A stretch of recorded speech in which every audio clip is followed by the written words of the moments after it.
My parents have been relentlessly pressuring me to marry my childhood best friend, as if this has been their lifelong dream. Since I was little, our family was incredibly close with another family. Our parents were practically inseparable, spending every vacation, birthday, and weekend together. Naturally, their son, Daniel, and I grew up side by side.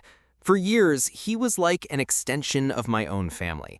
And I think that's what made them so convinced that we were meant to end up together.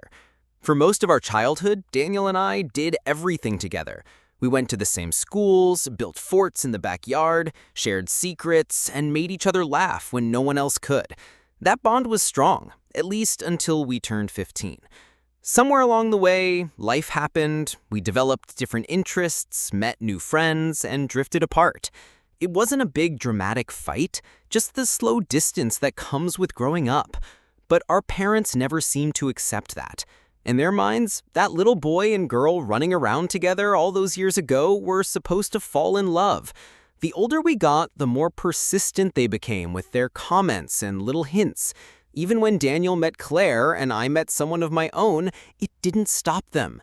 If anything, they became more determined, as if our partners were just temporary obstacles standing in the way of their fantasy.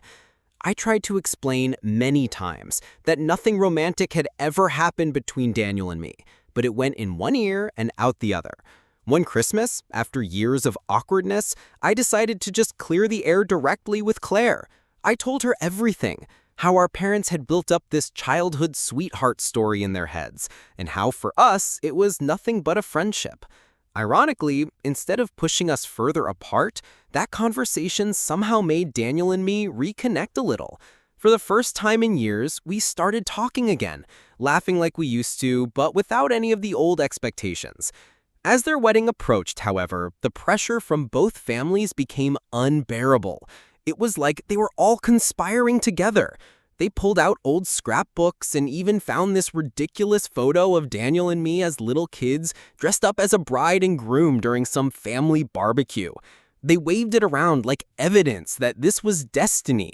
Claire was clearly hurt and frustrated by all of this, and I could see how much it was weighing on Daniel too. Then, out of nowhere, my brother invited me out for the evening. I thought we were just catching up, but it turned out to be a setup. It was actually Daniel's bachelor party, and all the guys there were in on it. Throughout the night, they kept trying to push Daniel and me into spending time together, making suggestive comments and joking about a one last chance to fix things. It was beyond humiliating. Daniel, to his credit, saw how uncomfortable I was. He finally pulled me aside, apologized for the entire situation, and told me that Claire had been feeling uneasy about me even attending the wedding because of all this constant family interference. Then, in the most awkward but kind way, he asked me not to come. I understood, of course. On the way home, we barely talked.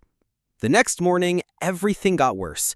A video of us leaving the bachelor party together was posted online. It showed nothing inappropriate, but the way it was framed caused an explosion. Claire called me, hurt and angry, thinking the worst. Meanwhile, our families were practically celebrating, as if this chaos was proof that their lifelong dream was coming true. And now I'm stuck in the middle, torn between my loyalty to a friend, my own reputation, and the suffocating expectations of two families who seem to care more about their fantasy than about the people we've actually become.